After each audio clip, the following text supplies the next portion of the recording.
सक्सेना भीलवाड़ा। गुरुजी प्रणाम। जैसा कि कल आपने बताया था कि पितरों को गया में स्थान देने के बाद भी श्राद्ध में ब्राह्मण जी को जिमा सकते हैं, तो क्या पूरे विधि विधान से पहले की तरह? यस, उसमें कोई कोताही नहीं है। श्राद्ध पक्ष में ब्राह्मण को कैसे जिमाएं, इसके लिए पूरा चैप्टर है गरुड़ पुराण में।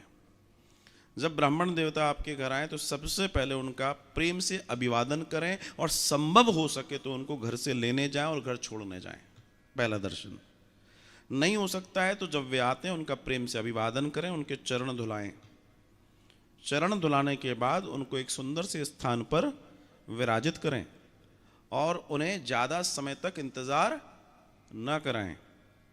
उसके बाद जब वो बैठें तो सुंदर सी चौकी उनके आगे लगाएं। उसके बाद उस पर थाली और जो भोजन प्रसादी आपने प्रेम से बनाया है वो परोसे, उनका तिलक आदि इत्यादि उसके पहले कर देना है।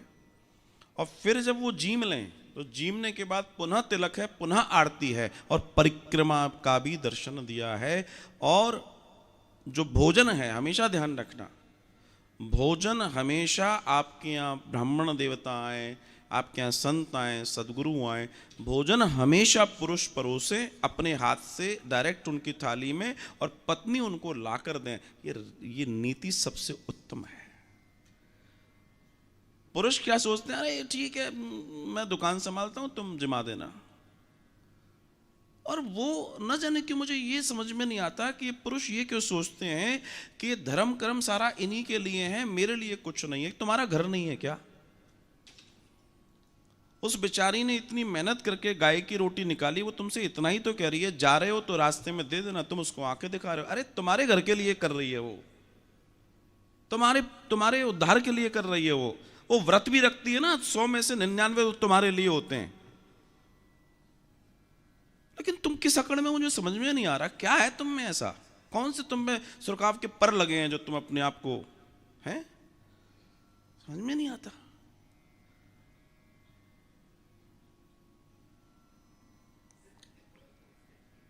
क्या समझते हैं?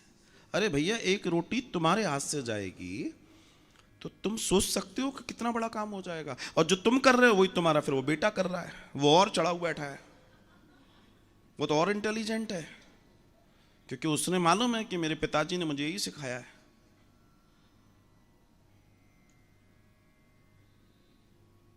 पान की दुकान पर रगड़ने में तुम आधा घंटा लगा दोगे तो तुम्हारा समय नहीं जा रहा। और धर्म कर्म करना, 1 मिनट गाड़ी रोकना है तो तुम्हारे लाखों के दिवाले निकलने वाले हैं। तो क्या तुम्हारी ड्यूटी नहीं है? उसने रोटी बना दी, तुम्हारा काम होना चाहिए कि तुम गैया मैया को दो। अरे घर परिवार दोनों लोगों के संयोग से चलता है, एक अकेले के ऐसे थोड़ी चलेगा। वो तुम्हारे लिए कर रही है, तुम्हारे घर के लिए कर रही है, अब क्या ले जाएगी वो कहां पर कुछ, लेकिन तुम समझने को तैयार नहीं हो।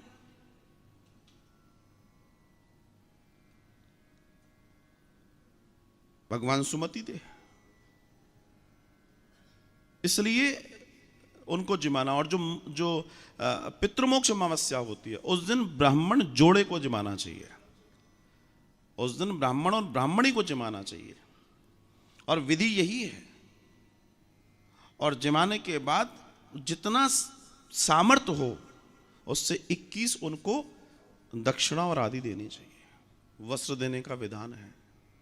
अब तुमको मैंने बोल दिया वस्त्र, तुम सबसे वही वाला पैकेट निकालोगे जो बुआ जी के फूफा जी ने तुम्हें दिया था, जिसकी पन्नी पीली पड़ गई है ना। ज्यादातर लोग देखना, वो बेचारा सेट भी कहता है कौन से मूर्ति में बनाता, किसी ने सिलवाया नहीं आज तक मुझे, और तुम वही घुमा रहे हो और तुम्हें मालूम है कि तुम नहीं पहन सकते। जीवन में ध्यान रखना, किसी को दान वो दो जो तुम वियर और तुम यूज करते हो। तुम अगर वो दे रहे हो जो तुम यूज नहीं कर सकते तो तुम महापाप के भागी बन रहे हो।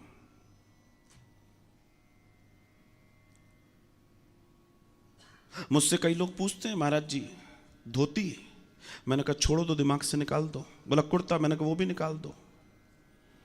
बोला पटका, मैंने कहा उसके बारे में सोचना भी मत। बोला मतलब, मैंने कहा तुम ना कर पाओगे,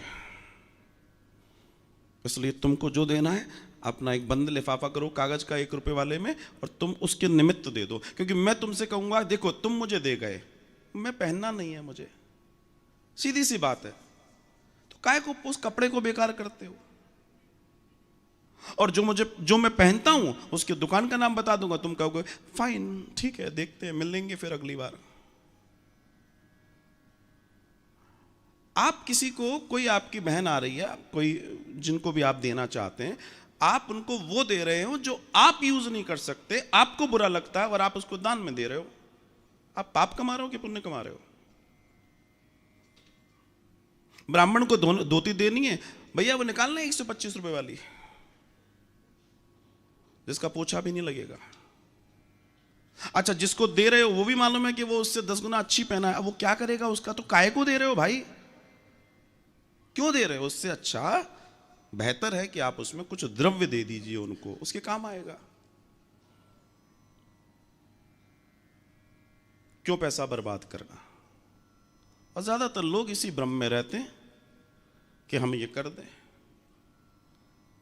अपने लिए कोई चीज खरीदोगे तो कैसे खरीदोगे?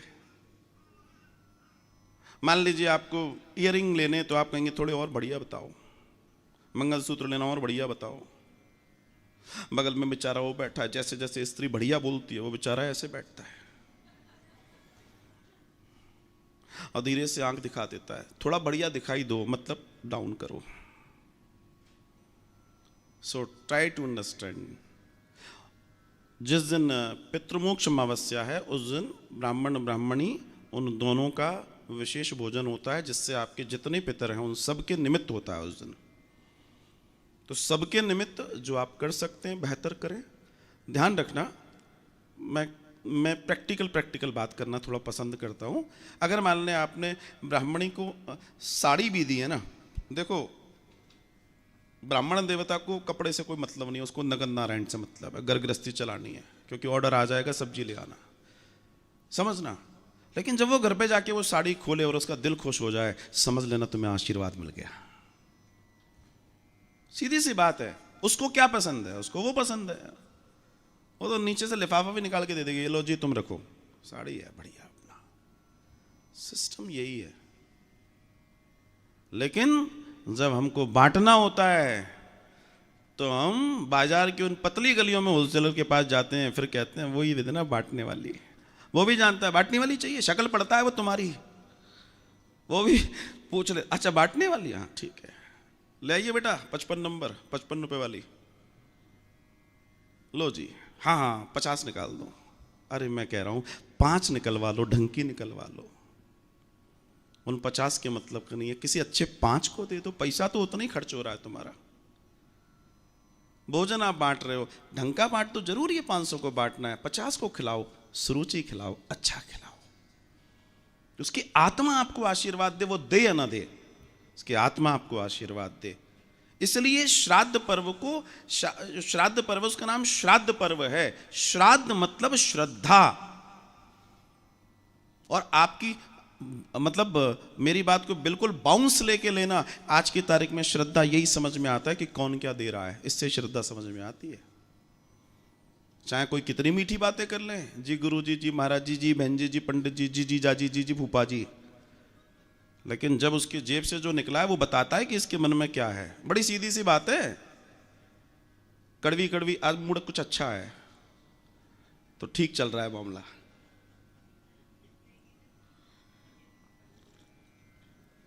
तो अमित सक्सेना जी ब्राह्मण देवता को जैसे, अब समझिए मैं क्यों कह रहा हूं कि जब आप गया जी जाएंगे तो गया जी के बाद आपके जो पितर हैं वो जाएंगे पितृलोक, और पितृलोक में जब वो सुख आसन में प्रेम से बैठेंगे और तब आप उनके लिए जो निमित्त करोगे तो उनका जो आपको आशीर्वाद मिलेगा वो अल्टीमेट होगा, क्योंकि वो सुख अवस्था में है, वो बेटर अवस्था में है। और तब वो जब वो आपको आशीर्वाद देंगे तो आशीर्वाद बहुत सुंदर होगा। इसलिए उस विधि का पालन तो करना ही होगा।